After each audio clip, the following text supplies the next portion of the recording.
Permettez-moi d'abord de vous brosser l'origine de cette journée. C'était le 16 juin 1976 à Soweto, en Afrique du Sud, où des écoliers ont manifesté contre l'imposition de l'Afrikaan comme la langue d'enseignement. Et comme vous le savez, l'Afrikaan, c'était la langue des colonisateurs ou bien des Blancs. Alors, ces écoliers ont dit on ne peut pas apprendre dans une langue qu'on ne maîtrise pas. D'où l'origine de faire la manifestation.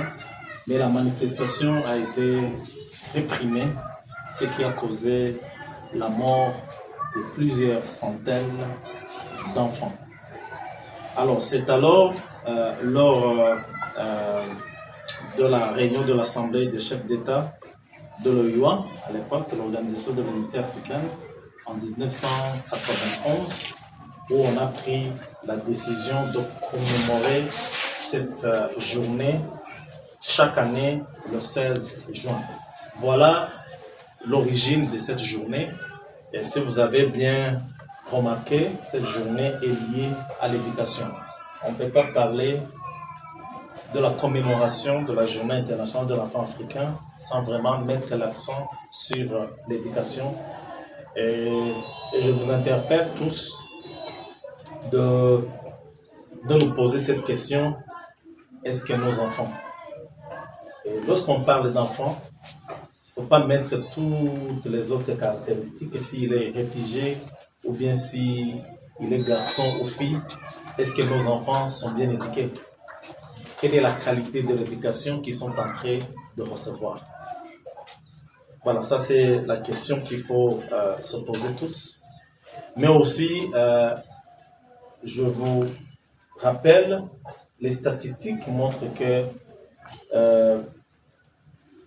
au niveau mondial, il y a 1 milliard d'enfants de moins de 16 ans. Donc, ça veut dire que parmi les 8 milliards que contient notre monde, au moins 40% est constitué par des enfants. Alors, si vraiment on veut préparer un avenir meilleur de notre continent, il faut vraiment penser à investir dans l'éducation des enfants. Mais aussi, il y a des défis. Il y a par exemple, tout à l'heure, vous parlez des enfants réfugiés qui déambulent, qui causent l'insécurité. Est-ce que ce sont eux le problème ou bien c'est le problème des adultes qui ne protègent pas ces enfants? Parce que des fois, on dit ces enfants volent, violent, mais où est la responsabilité des adultes? Où sommes-nous? Où est la responsabilité de l'administration locale, de nos gouvernements? Et je vous rappelle qu'il y a même une convention relative aux droits de l'enfant qui a été ratifiée en 1900, je pense que c'était en 1991, le 20 novembre, par 196 États, sauf les États-Unis. Donc, il y a 54 articles dans cette convention relative aux droits de l'enfant, où vraiment il y a quelques principes. Par exemple, il y a la non-discrimination, c'est-à-dire, lorsqu'on parle des enfants, il faut mettre de côté la discrimination, parce que chaque enfant a des droits. Il y a aussi l'intérêt supérieur de l'enfant, le droit de vivre, de s'y vivre et de se développer. Il y a aussi le respect de l'opinion des enfants.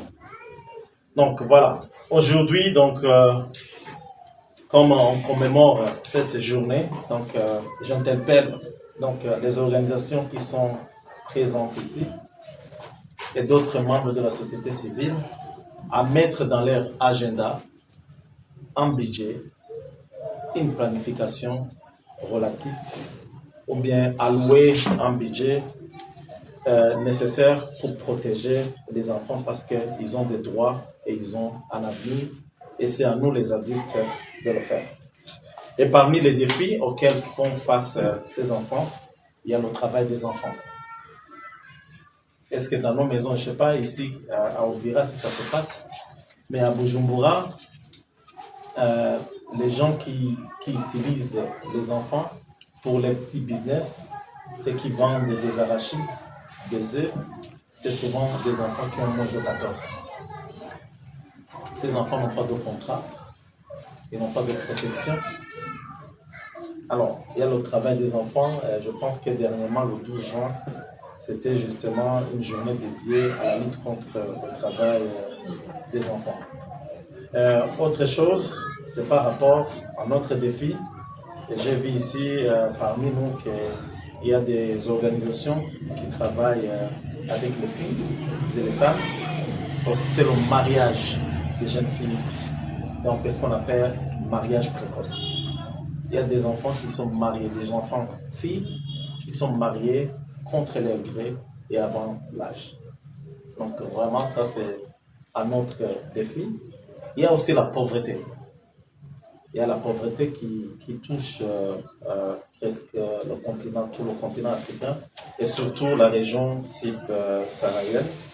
Et lorsqu'on parle de pauvreté, c'est-à-dire qu'il y a un minimum de besoins qui ne sont pas satisfaits.